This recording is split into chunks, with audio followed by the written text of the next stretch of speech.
నాగబాబు సేవల్ని మంత్రిగా వచ్చిన తర్వాత మరింతగా కూడా యూజ్ చేసుకోవాలని కూడా ఇటు జనసేన పార్టీ భావిస్తుంది. ఎందుకంటే ఇప్పటికే జనసేన పార్టీకి సంబంధించిన విషయంలో ఆయన జనరల్ సెక్రటరీగా కూడా పనిచేస్తున్నారు కాబట్టి ఎన్నికల సమయంలో ఆయన చాలా కీలకంగా పనిచేశారు. ముఖ్యంగా అభిమానులు కానీ తర్వాత ఎక్కువగా ఈ పోల్ మేనేజ్మెంట్ చేయడానికి తనకు సంబంధించిన టీంని ఇటు ఉప ముఖ్యమంత్రి పవన్ కళ్యాణ్ టీంతోనే కానీ ఈయన సపరేట్గా టీం కానీ అందరితో కూడా సమన్వయం చేసుకుంటూ వర్క్ చేసినటువంటి విధానం మంచి సత్ఫలితాలు ఇచ్చింది. దానితో పాటు ఇటు పొత్తు పెట్టుకున్నప్పుడు టీడీపీ బీజేపీ నాయకులతో కూడా సత్సంబంధాలు కలిగి ఉండడానికి ఎక్కువగా వారధిగా పనిచేశాడని కూడా చెప్తున్నారు. ఎందుకంటే ఇటు నాదెండ్ల మనోహర్ కానీ ఇటు పవన్ కళ్యాణ్ కానీ ఎక్కువగా వాళ్ళు క్యాంపెయినింగ్ పైన వాళ్ళు ప్రత్యేకమైన దృష్టి పెట్టారు. ఇట్లా సీట్ల ఎంపిక పైన ప్రత్యేకమైన దృష్టి పెట్టినప్పుడు ఈ యొక్క లో క్యాడర్ ఉన్నటువంటి అందరితో కూడా ఎక్కువగా టచ్లో ఉండేది మాత్రం నాగబాబే. సో ప్రతి ఒక్కరితో కూడా మంచి సత్సంబంధాలు ఉన్నాయి కాబట్టి పార్టీలో అత్యంత పట్టున్నటువంటి వ్యక్తిగా కూడా నాగబాబుకు ఉంది.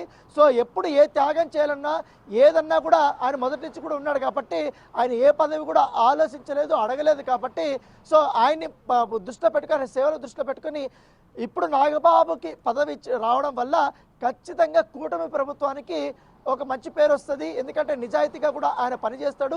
దాంతోపాటు జనసేన పార్టీని కూడా బలోపేతం మరింతగా చేస్తాడనేది కూడా ఇప్పటికే నమ్ముతున్నటువంటి నేపథ్యంలో ఇప్పుడు ఆయన పదవి అనేది ఇటు సినీ ఇండస్ట్రీలో కానీ రాజకీయ వర్గాల్లో కూడా ఒక ఆసక్తికరమైనటువంటి పరిణామం చేసుకుంది. కాబట్టి దాంతోపాటు ఇప్పుడు వైసీపీకి సంబంధించిన వారు రాత్రి నుంచి కూడా కొన్ని ట్రోలింగ్స్ చేస్తున్నారు. ఒకే కుటుంబానికి 2 పదవులు ఎందుకు, అన్నా తమ్ములు ఇద్దరు కలుపుకొని ఫ్యామిలీ ఫంక్షన్ చేసుకున్నట్టుగా ఫ్యామిలీ పార్టీ నడుపుతున్నారనేసి కూడా కామెంట్లు చేశారు. ఏకంగా మాజీ మంత్రి అంబటి రాంబాబు మరొక అడిగేసి మల్టీ స్టారర్ మూవీ అనుకుంటే ప్రభుత్వం అంటే కూడా ఒక క్వశ్చన్ మార్క్ వేశారు. దాంతోపాటు దానికి కౌంటర్గా జనసేన కార్యకర్తలుగా భారీ స్థాయిలో ఇచ్చారు. ఎందుకంటే ఏదైతే వైఎస్ అవినాష్ రెడ్డి కానీ వీళ్ళందరి పేర్లు దాదాపు భూమన కర్ణాటక రెడ్డి వరకు వాళ్ళ బంధుత్వం గురించి దాదాపు 5 మందిని అదొకటి, తర్వాత బొత్త సత్యనారాయణ సంబంధించిన కుటుంబ సభ్యులు ఉన్నారో వాళ్ళకి 5 మంది పేర్లని అక్కడ ప్రస్తావించారు. వీళ్ళకి అప్లికేబుల్ కానటువంటి ఫ్యామిలీ పదవులు వీళ్ళకి ఎట్లా అప్లికేబుల్ అవుతారు? పైగా నాగబాబు అనేటోడు గతంలో ప్రజారాజ్యం పార్టీలో చిరంజీవి తిరుపతి ఎమ్మెల్యేగా పనిచేసినప్పుడు ఆయన కేంద్ర మంత్రికి వెళ్ళేటప్పుడు రాజ్యసభ తీసుకుని అప్పుడు తిరుపతి సీటు ఖాళీ ఆయన ఎప్పుడు కూడా ఆయన సీటు ఆయనకి ఇస్తానని చెప్పినా కూడా అప్పుడు వద్దన్నాడు. ఎందుకంటే నేను అన్నయ్యతో ఉంటాను కానీ నాకు ఈ పదవులు వద్దు, నేను పార్టీ కోసం ఒక జన సైనికుడిగా కానీ ప్రజారాజ్య పార్టీగా కానీ నేను పనిచేస్తానని ఆయన చెప్పాడు. కానీ ఇప్పటి వరకు కూడా ఆయన ఎటువంటి పదవి తీసుకోడు. దాంతోపాటు గతంలో కూడా పోటీ నిరాసక్తి కల్పించారు. అయినప్పటికీ కూడా పార్టీ ఇచ్చిన ఆదేశాల మేరకు ఆయన పని చేసుకుంటూ పోతున్నటువంటి నేపథ్యం ఏర్పడుతుంది. సో ఏదో ఒకటి ఇప్పుడు నాగబాబు పాత్ర అనేది క్లియర్ గా ఉండబోతుంది. ఎందుకంటే ఉప ముఖ్యమంత్రిగా పవన్ కళ్యాణ్ చాలా బిజీగా గడుపుతున్నాడు కాబట్టి ఒక ప్రభుత్వ కార్యక్రమాలు పార్టీ కార్యక్రమాలు అన్నీ కూడా తలనొప్పిగా మారుతున్నటువంటి నేపథ్యంలో ఇప్పుడు నాగబాబు రావడం వల్ల పూర్తిగా పార్టీ బాధ్యతలు ఇవన్నీ కూడా సమన్వయం చేసుకునే బాధ్యతలు కూడా ఆయనకి రాబోతున్నట్టుగా తెలుస్తుంది. చెప్పండి.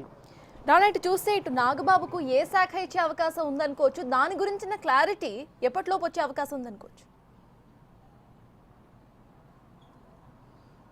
అంటే ఇప్పుడు మామూలుగా అయితే జనసేన పార్టీకి 4 మంత్రి పదవులు రావాలి. ఇప్పుడు కేవలం 3 మాత్రం ఉన్నారు కాబట్టి కందుల దుర్గేష్, నాదెండ్ల మనోహర్ అండ్ పవన్ కళ్యాణ్ గారు. ఇప్పుడు దాంట్లో మెజారిటీ సంబంధించిన శాఖలంతా కూడా ఇంపార్టెంట్ శాఖలంతా కూడా పవన్ కళ్యాణ్ దగ్గర ఉన్నాయి. దాంతోపాటు పౌర సరఫరాల శాఖ కూడా ఇప్పుడు ఇటువైపు ఉంది కాబట్టి ఇప్పుడు నాగబాబుకి ఏది ఇస్తారు, లేకపోతే పవన్ కళ్యాణ్ తీసుకున్నటువంటి పోర్ట్ఫోలియోలో ఒకటి ఇటు షిఫ్ట్ చేస్తారా, లేకపోతే మరొక పోర్ట్ఫోలియో ఇస్తారనేది కూడా చూడాలి.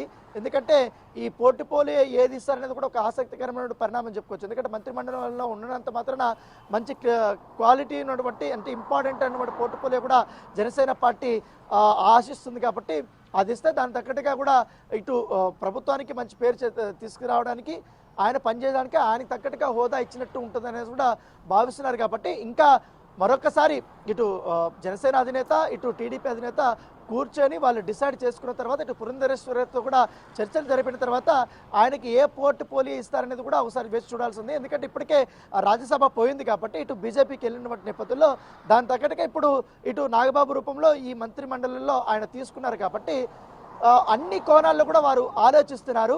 ఖచ్చితంగా చాలా ఇంపార్టెంట్ అయినటువంటి పోర్ట్ఫోలియోలోనే ఆయనకి అప్పచెప్పబోతున్నారంటగా మనకు సమాచారం అందుతుంది. రాణా, ఇటు వైసీపీ అసలు పదే ఇటు నాగబాబునే టార్గెట్ చేస్తోంది. అసలు ఎందుకు టార్గెట్ చేస్తుంది? దానికి రీజన్స్ ఏమై ఉండొచ్చు?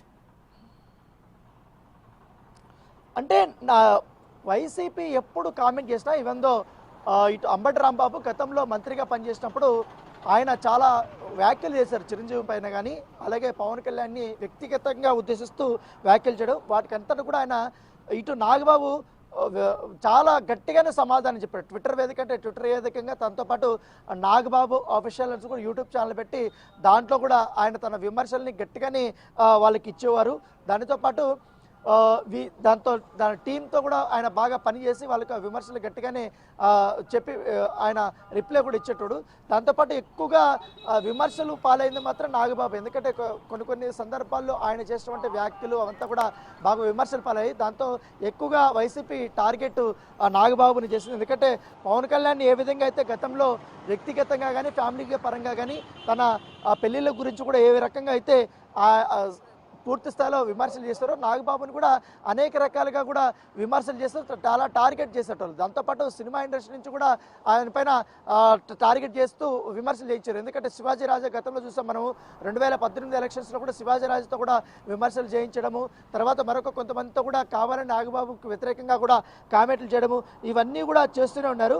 సో అప్పటి నుంచి కూడా నాగబాబు అనేది ఒక టార్గెట్గానే ఉన్నట్టుగా నేపథ్యం. కాబట్టి దాంతోపాటు పార్టీలో కూడా చాలా క్రియాశీలకంగా కూడా పనిచేస్తున్నారు. ఇంకోటి పార్టీలో అతనుకున్నటువంటి పట్టు మరి ఎవరికి లేదు. ఎందుకంటే ఏ జిల్లా ఏ కార్నర్కి వెళ్ళినా కూడా ఇటు చిరంజీవి అభిమానుల్ని, పవన్ కళ్యాణ్ అభిమానుల్ని, రామ్ చరణ్ తేజ్ అభిమానుల్ని వీళ్ళందరినీ కూడా ఇటు పార్టీలోకి జనసేన పార్టీకి అనుబంధం చేయడం అనేది ఆయన సక్సెస్ఫుల్గా ఉన్నాడు. కాబట్టి ఆయన ఎక్కువగా టార్గెట్ చేస్తూ డిస్టర్బ్ చేసే విధంగా కూడా కొన్ని కామెంట్లు చేసేవారు. దాని తగ్గట్టుగానే వీళ్ళందరూ కూడా ఇప్పుడు మొదటి నుంచి కూడా ఇట్లా విమర్శలు చేస్తున్నారు. దాని దగ్గరగా నిన్నటి నుంచి కూడా చూస్తున్నాం. మొత్తం ట్విట్టర్ వేదిక కూడా వైసీపీకి సంబంధించినట్టు ఓపెన్ చేస్తే ఆటోమేటిక్గా అన్నీ కూడా ఆయనకి వ్యతిరేకంగా పోస్టులు కనపడుతున్నటువంటి నేపథ్యం కనపడతాయి. అయితే ఇక్కడ అనూహ్యంగా టీడీపీ నుంచి నాగబాబుకు పెద్ద ఎత్తున మద్దతు అనేది లభిస్తుంది. ఎందుకంటే సోషల్ మీడియాలో టీడీపీ వారియర్గా ఉన్నటువంటి స్వాతిరెడ్డి మొత్తం రాశారు. ఆమె కూడా త్వరలో ఎమ్మెల్సీ పదవి ఇచ్చే కేబినెట్కి తీసుకొని నిర్ణయించారు. కాబట్టి దీనివల్ల మంచి జరుగుతుంది. జనసేన విజయంలో కీలకంగా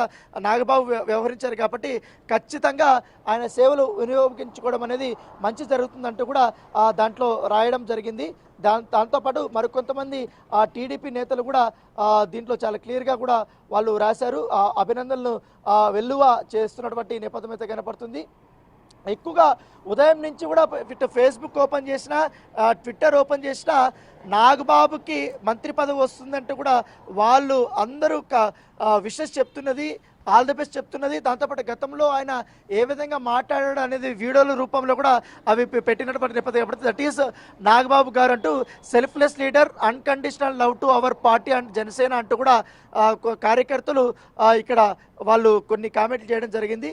దాంతోపాటు బొలిశెట్టి సత్యనారాయణ కూడా నాగబాబుకి పదవి ఇవ్వడం అనేది మంచి శుభ పరిణామం అనేది కూడా ఆయన తన ట్విట్టర్లో కూడా పోస్ట్ చేసినటువంటి నేపథ్యం అయితే కనపడుతుంది. సో చూడాలి, చాలా అయితే జోష్ కనపడుతుంది. ఎందుకంటే మరొకసారి లైమ్లైట్లోకి నాగబాబు వచ్చాడు కాబట్టి సో ఏ విధంగా ఆయన సేవల్ని మంత్రివర్గంలో వినియోగించుకుంటారో, ఆయనకి ఏ పోర్టుపోలి ఇస్తారనేది కూడా మనం వేచి చూడాల్సిన అవసరం ఉంది.